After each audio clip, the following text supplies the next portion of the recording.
तो ये रेजुलेशन को बना करके जैसे जिस तरीके से पूर्णतः शराबबंदी कानून लागू कर दी गई है, ऐसे ही एक रेजुलेशन बना दे कि शराब रख सकते हैं बाकी पी नहीं सकते हैं।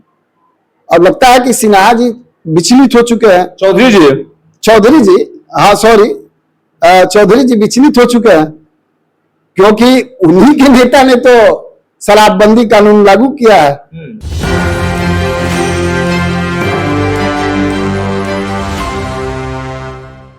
नमस्कार, मनीष शब्द का 1 न्यूज़ 24। तो बिहार में पूर्णतः शराबबंदी है, उसके बावजूद भी पटना के विकास भवन में जो है शराब के बोतल जो है मिलते हैं। इसी संदर्भ में जो आज जानते हैं जागरूक जनता पार्टी के राष्ट्रीय अध्यक्ष मिथिलेश जी से। सर परिचय में स्वागत आपका। बहुत बहुत धन्यवाद आपको और आपके दर्शकों को भी नमस्कार प्रणाम। सर बिहार में पूर्णतः शराबबंदी है, उसके बावजूद भी बिहार में जो है शराब मिलता है वो विकास भवन में। सर किस तरह देख रहे हैं आप? बिहार में शराबबंदी एक कोरम है, एक कानूनी व्यवस्था के तहत बंद किया गया है। बाद बाकी जो है पीने वाले तो सारे मंत्री और सांसद और विधायक और बड़े बड़े ऑफिसर जितने हैं सब तो पीबे करते हैं। मांझी जी तो बार बार इस पर बयान दे चुके हैं कि सब लोग पीबे करता है, तो जज भी पीते हैं। यहाँ तक कि जो है और जज को वास्तव में हम लोगों ने भी बहुत बार देखा है कि पी करके वो घुलटे हुए हैं। तो ये है, और सुन रहे हैं कि विजय सिन्हा जी भी कुछ कह दिए हैं। वो अगर कुछ कहे तो आप लोग को पता होगा, वो भी बता दीजिए। अच्छा, बिहार के डिप्टी सीएम जो है विजय चौधरी बता रहा है कि पीना गुनाह है, बेचना गुनाह है, लेकिन रखना गुनाह नहीं है। तो ये रेजुलेशन को बना करके जैसे जिस तरीके से पूर्णतः शराबबंदी कानून लागू कर दी गई है, ऐसे ही एक रेजुलेशन बना दे कि शराब रख सकते हैं बाकी पी नहीं सकते हैं। और लगता है कि सिन्हा जी विचलित हो चुके हैं।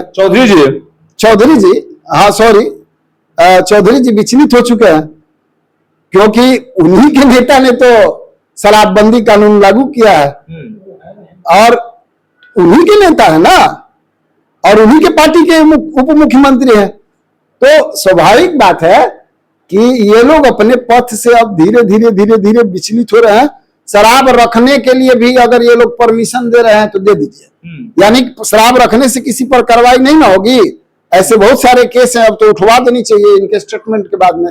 बहुत सारे वैसे केस हैं कि पीते हुए नहीं रखे हुए पकड़ाया है, तो वैसा केस तो उठ जाना चाहिए। उठ जाना चाहिए कि नहीं उठ जाना चाहिए? तो ये सब बात है। ये लोग अलूल सारी बयान देते रहेंगे और पकड़ाने की एक बात कर रहे हैं, हर जगह पकड़ा रहा है, सब लोग पी रहा है।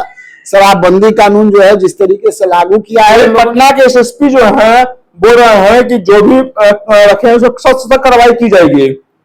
तो कहां उस पर कहां कार्रवाई हुआ? जांच में कहे नहीं उनको मिल गया?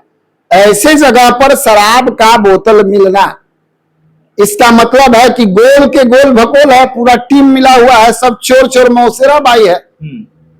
इस पर कार्रवाई क्यों नहीं होनी चाहिए कि नहीं होनी चाहिए?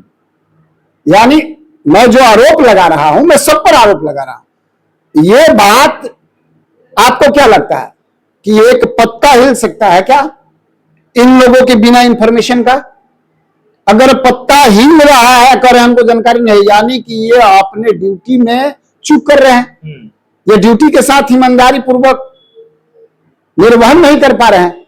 ये सारी बातें हैं, लेकिन कुल मिलाकर ये समझ जाइए कि शराबबंदी के नाम पर एक कोरम है। घर घर शराब मिल रहा है, होम डिलीवरी हो रही है, युवाओं को स्मगलर बनाया जा रहा है।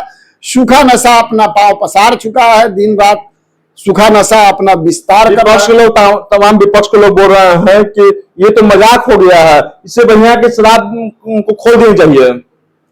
हाँ जी, मजाक तो हो ही गया है। जिस तरीके से भी शराब मिल रहा है उस तरीके से तो शराबबंदी कानून को हटा ही लेनी चाहिए। शराबबंदी कानून को लागू करने से बहुत सारी वैसी समस्या है जिस समस्या का निदान प्रशासन के लोग नहीं कर पा रहे हैं। उनका ध्यान सिर्फ शराब की बोतल को पकड़ना, 500, 1000, 2000, 5000 लेना और छोड़ देना, बस यहीं तक सिमट गया है, असूली बन चुका है। बिल्कुल इसमें कोई दो मत नहीं, इसमें कोई दो मत नहीं। अब पकड़े वाला भी शराबी है, ऐसा नहीं है। मैं क्या बोल रहा हूं, शराब की जो लत की बात कर रहे हैं, हम ऑफिसरों को भी देखे हैं, और थाना का तो बातें छोड़ दीजिए, पी करके कह देता है लोग कि चूहा पी गया, मुंह काट दिया। ये स्थितियां हैं।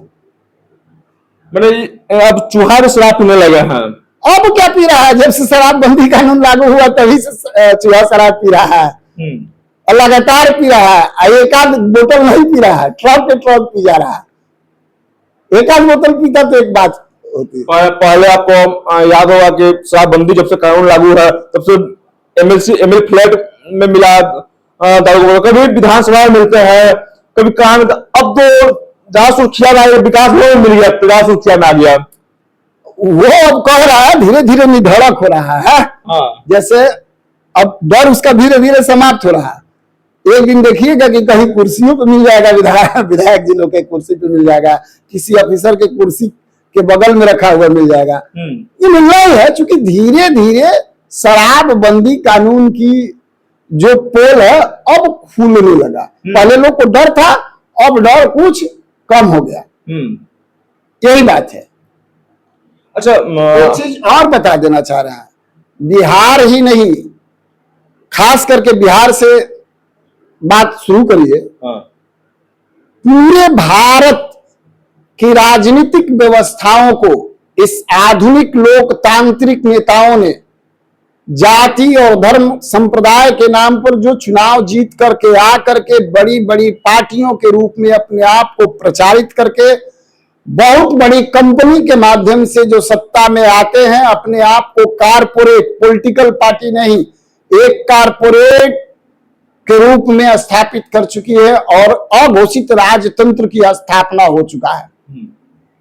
और इसके लिए भारत के तमाम नौजवान साथियों से और भारत के नागरिकों से मैं अपील करना चाहता हूं। लेकिन सर घटक दल के ही कुछ सहयोगी लोग हैं जो साफ तौर पर कह रहे हैं कि शराबबंदी जो कानून है उसको बंद समाप्त करके खत्म करनी चाहिए, फिर से शराबबंदी चालू कर देनी चाहिए। देखिए, जब शराबबंदी कानून आपसे सफल हो ही नहीं रहा तो स्वाभाविक बात है कि आपको शराबबंदी कानून को हटा लेनी चाहिए। आपको अपनी विफलता मान लेनी चाहिए कि शराबबंदी कानून हमारे द्वारा लगाया गया था, जो बिना सोचे समझे, बिना रणनीति के तहत यह कार्य किया गया और जिसका परिणाम जो मिलना चाहिए वह दुष्परिणाम के रूप में परिवर्तित हो गया। इसलिए मैं इस कानून को वापस ले रहा। अच्छा, प्रधानमंत्री एक आदेश निकालते हैं कि विदेश नहीं जाने के लिए, सोना नहीं खरीदने के लिए, किसे देख रहे हैं सर? अपने कहां जा रहे हैं विदेश? अपने कहां सोना बड़ी बड़ी गाड़ियों पर अपील करते हैं और 1,000 2,000 गाड़ियों को झुंड लेकर के रैली करने चले जाते हैं, 1 घंटा नहीं बीतता है। सबसे पहले तो अमल उन्हीं को करनी चाहिए। ये इस देश की जनता को मूर्ख बनाने का काम, इस देश की जनता को इमोशनली, भावनात्मक ब्लैकमेल करने का काम यह प्रधानमंत्री किए हैं हमारे देश के लोगों के साथ, जो बिल्कुल गलत है। इस देश की जनता को समझने एक खबर आ रही है कि 14 तारीख को ब्लैक डे के रूप में मनाया जाएगा। कौन मनाएगा? ब्लैक डे के रूप में कौन मनाएगा? सरकार।